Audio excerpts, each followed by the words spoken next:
Chanting the following mantra internally, wipe the upper and the lower lips twice using the base of the right hand thumb, moving the hand from right to left of the lips. Om Ham Hridayaya Namaha. Wash your right hand with the water in the Panchapatram. With the tips of your right hand index, middle and ring fingers, touch the above the upper lips and below the lower lips. With the tips of the right hand index finger and thumb joined together, touch the right nostril, left nostril. With the tips of your right hand ring finger and thumb joined together, touch the right eye, right ear, left ear. Wash your right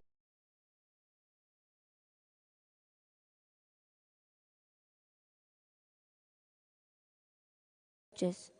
With the right hand fingertips together, touch the top of the head, right shoulder, left shoulder, the heart center. Shuklam Bradaram. Now please take the akshata in your right hand, clench your hands, and tap the sides of your forehead along with the mantra.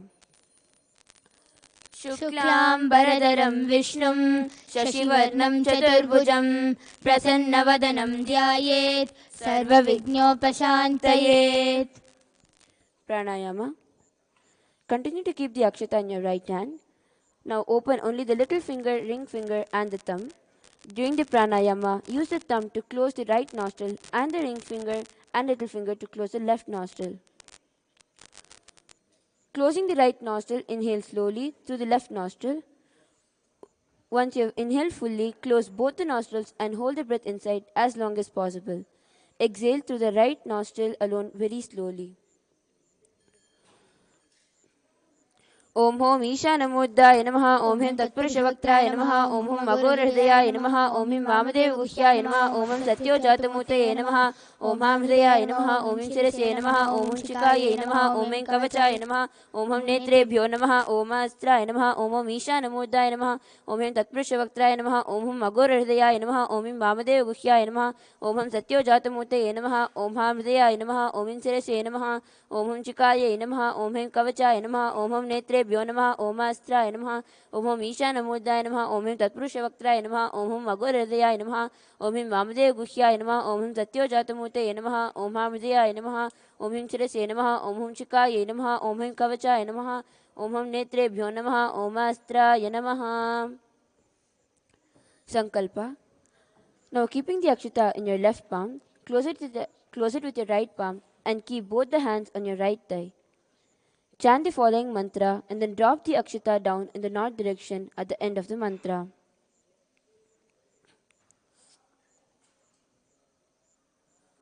ममोपात समस्त दुरिदक्षय द्वारा भगवत् श्री नित्यानंद परम शिव प्रीत्यर्थम श्री नित्यानंदेश्वरी पराशक्ति समेत श्री नित्यानंदेश्वर परम शिव प्रीत्यर्थम च शुभे शोभने मुहूर्ते अद्य ब्रह्मणः द्वितीय परार्धे श्री श्वेतवराह कल्पे वैवस्वतमन्वन्तरे अष्टाविंशतितमे नित्ययुगे प्रथमे पादे जम्बूद्वीपे भारतवर्षे भरतखण्डे मेरोः दक्षिणे पार्श्वे शकाब्दे अस्मिन् वर्तमाने व्यवहारिके प्रभवादीनां षष्ट्याः संवत्सराणां मध्ये विकरिनाम संवत्सरे उत्तरायणे लक्ष्मीवेङ्कटेश्वर ऋतौ ज्येष्ठमासे शुक्लपक्षे द्वादश्यां शुभदितौ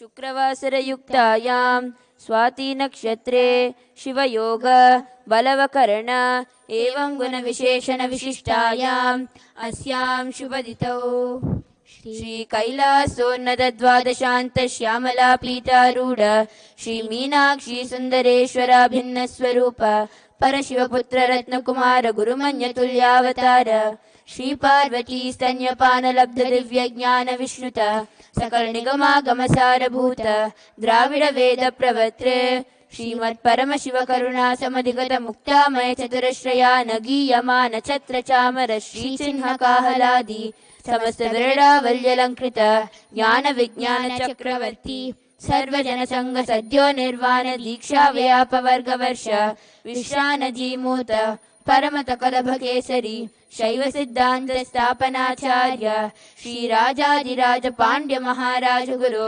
शपनशाक्यादि महान्तकारनिवारणज्ञानभानु वीक्षणानर्हार्हध्वजोच्चेदनपूर्वक श्रीमद्वृषभध्वजस्थापक शैव समयकर्त्रे सर्वज्ञपीठारूढ श्री जगद्गुरु श्री ज्ञानसम्बन्धदेशिक स्वामी वागीश सुन्दर माणिक्यवाचक स्वामिनाम् अवतारभूत श्री ज्ञानसम्बन्ध स्वामी पुनरुद्धृत श्यामलापीठ महासंस्थान ज्ञानसाम्राज्य शासक सर्वज्ञपीठारूढ तृणवद्युक्तरधिशतमगुरु महासन्निधान महानिर्वाणपीठस्य अष्टोत्तरसहस्रश्री महामण्डलेश्वर अटलपीठस्य अष्टोत्तरसहस्रतम अष्टोत्तरसहस्रश्री अटलपीठाधीश्वर धर्ममुक्तिस्वर्गपुरस्वर्णपीठस्य त्रयोविंश गुरुमहासन्निधान श्रीमत्परमहंस परिव्राजकाचार्यवर्य सच्चिदानंद प्रणव स्वरूप स्तोत्रिय ब्रह्मनिष्ठ नित्योत्सव नित्य मंगल नित्य कल्याण नित्यजित नित्यानंद पीठ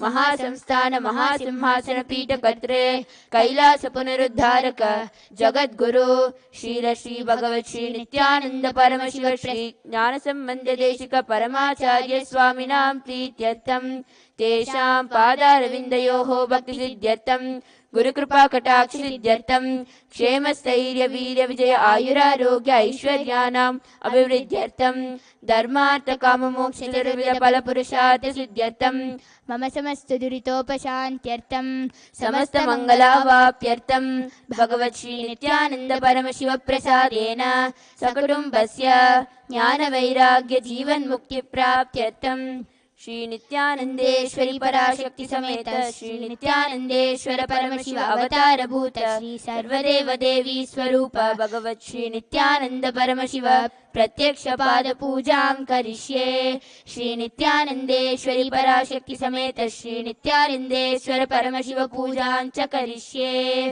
ओम अपौपस्पृश्य wash your hand with the water from the panchapatram. Ghantanada. Now ring the bell with your left hand loudly as you chant the mantra. Om Agamatantu Devanam Gamanatantu Rakshasam Ghantanadam Karo Jnato Devata Hvanalanchanam Ghanta Devatabhyo Namaha. Manasu Puja. Now please take some flowers in your hands and place your hands in the Kurma Mudra and offer the flowers at Swamiji's Padaka at the end of the mantra. Om Hritpadmamasanam dadyat Sahasrarachyutamritaihi Padyam Charanayo dadyat Manastu Argyam Nivedayet Tena Amritena Achamaniyam Snaniyam Tena Chasmritam Akashadattvam Vastram Syat Gandhasyat Gandhatatvakam Chitram Prakalpayet Pushpam Dhupam Pranan Prakalpayet तेजस्तत्वं च दीपार्थं नैवेद्यं स्यात् सुधाम्बुधिः अनाहतत्वनिर्घण्टा वायुतत्वं च चामरं सहस्रारं भवेत् क्षत्रं शब्दतत्वं च गीतकं नृत्यमिन्द्रियकर्माणि चाञ्चल्यं मनसस्तदा सुमेकलां पद्ममालां पुष्पं नानाविधं तदा अमायाद्यैर्भावपुष्पैः अर्चयेत् भावगोचरम् अमायं मनहङ्कारम् अरागम् अमलं तदा अमोहकं मदं बञ्च अद्वेषाक्षोभकौ तदा अमात्सर्यं मलोभं च रसपुष्पं विदुर्बुधाः अहिंसा परमं पुष्पं पुष्पमिन्द्रियनिग्रहः दया पुष्पं क्षमा पुष्पं ज्ञानपुष्पं च पञ्चमम् इति पञ्चदशे भावपुष्पैः सम्पूजयेत् भगवन्तं श्रीनित्यानन्द परमशिवम्। उपचार पूजा. The first offering is asanam. Now please take some flowers and akshata in your hands and offer it at Swamiji's Padaka at the end of the mantra. Om Sarvabhutantarastaya Sarvabhutantaratmane Kalpayamyupaveshartam Asanam Te Namo Namaha. Om Hrim Idam Suvarnasanam Sarvadeva Devi Swarupaya Bhagavate Shri Nityananda Paramashivaya Namaha. The next offering is Swagatam. Now please take some flowers in your hands and offer it at Swamiji's Padaka at the end of the mantra. स्वागतम् ॐ शान्तत्वा सर्वकर्तृत्वात् भावोद्भरति कारणात् शिव उक्तो महातन्त्रमन्त्रविद्भिः सदा शिवः तस्मै शिवाय गुरवे वीतरागकलाय वै अमेयत्वात्तनन्तोऽयम् अजत्वात् च प्रकीर्तितः यस्य दर्शनमिच्छन्ति देवा स्वाभीष्टसिद्धये तस्मै ते परमेशान स्वागतं स्वागतं प्रभो अद्य मे सफलं जन्म जीवनं सफला क्रियाः स्वागतं यत्त्वया तन्मे तपसां फलमागतम् ॐ ह्रीं सर्वदेवदेवी स्वरूप भगवन् श्रीनित्यानन्द परमशिव स्वागतं सुस्वागतं ते. The next is the offering of Padyam. Now please take another knee of water in your hands and offer it at Swamiji's Padaka along with the mantra. Padyam Om Yadbhaktilesha Samparkat Paramananda Samplavaha Tasmai Te Parameshana Padyam Shuddhaya Kalpaye Om Hrim Etat Padyam Sarvadeva Devi Swarupaya Bhagavate Shri Nityananda Paramashivaya Namaha. The next is the offering of Arghya, the offering of the traditional bouquet. Now please take the Arghya in your hands and offer it at Swamiji's Padaka along with the mantra. अर्घ्यः ॐ दुर्वाक्षतसमायुक्तं बिल्वपत्रं तथा परं शोभनं शङ्खपाद्रस्तं गृहाणार्घ्यं महेश्वर ॐ ह्रीं एषो अर्घ्यः सर्वदेवदेवी स्वरूपाय भगवते श्रीनित्यानन्दपरमशिवाय स्वाहा. The next offering is Achamaniyam. Now please take another knee of water in your hands and offer it at Swamiji's Padaka along with the mantra. Achamaniyam Om Mandakinyastu Yadvari Sarvapapaharam Shubham Grahanachamaniyan Tvam Maya Bhaktya Niveditam Om Hrim Idam Achamaniodakam Sarvadeva Devi Swarupaya Bhagavate Shri Nityananda Paramashivaya Swada. The next offering is Madhuparka, the offering of the nectarine drink. Now please take the Madhuparka in your hands and offer it at Swamiji's Padaka along with the mantra.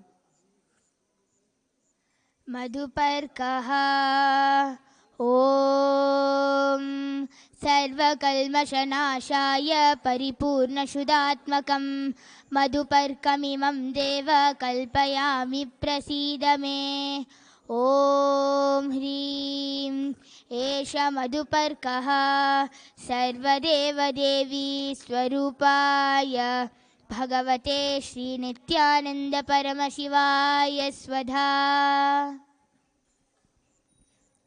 The next is the Gandhatailam. Now please take the scented oil in your hands and offer it at Swamiji's Padaka along with the mantra. Gandhatailam Om Sneham Grahana Snehena Lokanam Hitakaraka Sarvalokeshu Shuddhastvam Dadami Snehamuttamam Om Hrim Idam Gandhatailam Sarvadeva Devi Swarupaya Bhagavate Shri Nityananda Paramashivaya Nivedayami. The next is Naniyam. Now please take another knee of water in your hands and offer it at Swamiji's Padaka along with the mantra. And please ring the bell as you do so. स्नानीयम् ॐ इदं सुशीतलं वारी स्वच्छं शुद्धं मनोहरं स्नानार्थं ते मया भक्त्या कल्पितं प्रतिगृह्यताम् ॐ ह्रीं इदं स्नानीयोदकं सर्वदेवदेवी स्वरूपाय भगवते श्रीनित्यानन्दपरमशिवाय निवेदयामि. The next offering is Vastram. Now please take some flowers in your hand and offer it to Swamiji's Padaka at the end of the mantra. Vastram Om Maya Chittapatachanna Nijaguhyor Tejase Niravarana Vijnaya Vasaste Kalpayamyaham Om Hrim Idam Vastottariyam Sarvadevadevi Swarupaya Bhagavate Shri Nityananda Paramashivaya Nivedayami. The next offering is Abharanam. Now please take the jewelry in your hands and offer it to Swamiji's Padaka along with the mantra. आभरणम् ॐ स्वभावसुन्दराङ्गाय नानाशक्त्याश्रयाय ते सुवर्णं भूषणं तुभ्यं कल्पयामि प्रसीद मे. ॐ ह्रीं इदं सुवर्णाभरणं सर्वदेवदेवी स्वरूपाय भगवते श्रीनित्यानन्दपरमशिवाय निवेदयामि. The next is the offering of Gandha. Now please take the sandalwood paste in your hands and offer it to Swamiji's Padaka along with the mantra. Gandha Om Shariram Tena Janami Jeshtam Naiva Cha Maya Niveditan Gandhan Pratigrishya Vilipyatam. Om Hrim Esha Gandha Sarvadevadevi Swarupaya Bhagavate Shri Nityananda Paramashivaya Namaha. The next is the offering of Pushpam. Now please take some flowers made with sandalwood paste in your hands and offer it at Swamiji's Padaka along with the mantra. पुष्पम् ॐ तुरीयवनसम्पन्नं नानागुणमनोहरम् आनन्दसौरभं पुष्पं गृह्यतामिदमुत्तमम्. ॐ ह्रीं एतानि सचन्दनपुष्पाणि सर्वदेवदेवी स्वरूपाय भगवते श्रीनित्यानन्दपरमशिवाय वौषटे. The next is the offering of Bilva Patram. Now please take the Bilva leaf smeared with sandalwood paste in your hands and offer it at Swamiji's Padaka along with the mantra. Bilva Patram Om Amritodbhavam Shri Vriksham Shankarasya Sada Priyam Bilva Patram Prayashchami Pavitram Te Sureshwara. Om Hrim Etani Sachandana Bilva Patrani Sarvadevadevi Swarupaya Bhagavate Shri Nityananda Paramashivaya Vaushate. The next is the offering of Tulasi Patram. Now please take the Tulasi leaf smeared with sandalwood paste in your hands and offer it at Swamiji's Padaka along with the mantra. Tulasi Patram Om Namaste Bahurupaya Varadamurtaye Paramatmane Swaha. Om Hrim Idam Sachandana Tulasi Patram Sarvadevadevi Swarupaya Bhagavate Shri Nityananda Paramashivaya Namaha. The next is the offering of Dhupa. Now please take the lit incense sticks in your hands and slowly wave towards Swamiji along with the mantra, and please ring the bell as you do so. Dhupaha Om Vanaspati Divyo Gandha Yakshu Manoharaha Agreya Sarvadevanam Dhupoyam Pratigrihyatam.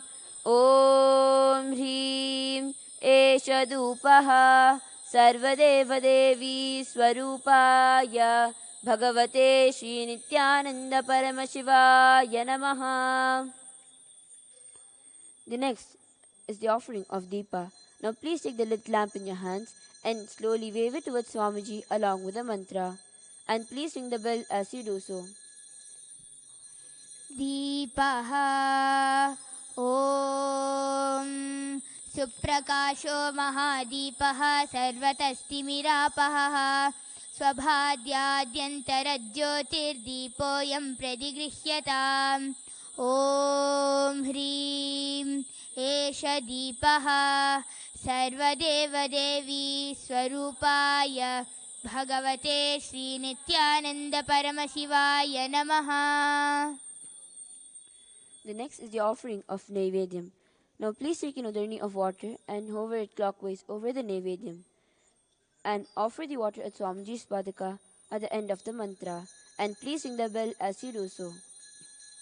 Naivedyam Om Naivedyam Vividam Deva Shakkaradi Vinirmitam Maya Niveditam Bhaktya Grahana Parameshwara.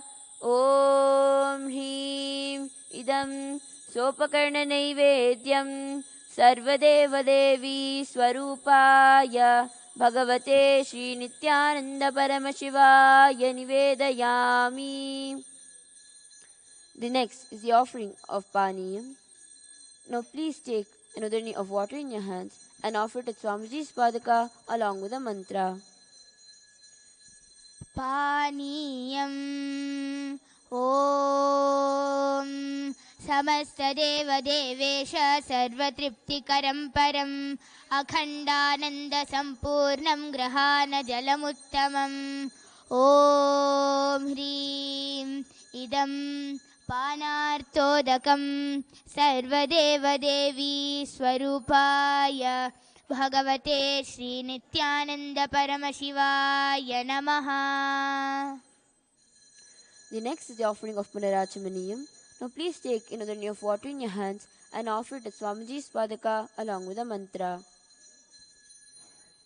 Punarachamaniyam Om Uchchishtamapyasuchirva Yasya Smaranamatrataha Shuddhimapnoti Tasmai Te Punarachamaniyakam. Om Hrim Idam Punarachamaniyodakam Sarvadevadevi Swarupaya Bhagavate Shri Nityananda Paramashivaya Swaha. The next is the offering of Arartikam. Now please take the lit camphor in your hands and slowly wave towards Swamiji along with the mantra. And please ring the bell as you do so.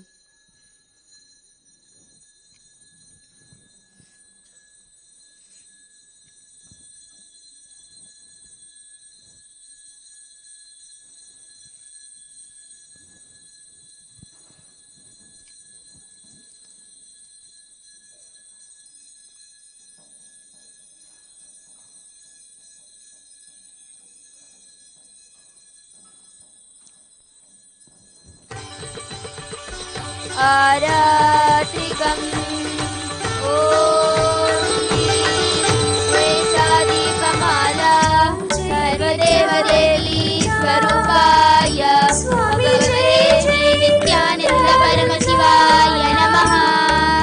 Om Radha-dirajaya Prasanya-sahine Namo Vayam Vaihi Shravanaaya Kurmahe Samega-mang-kama-kamaya Vahyam Swameshwaro Vaihi Shravano Dadato Kuberaya Vaihi Shravanaya Maharajaya Namaha. Gauram Karunavataram Samsara-saram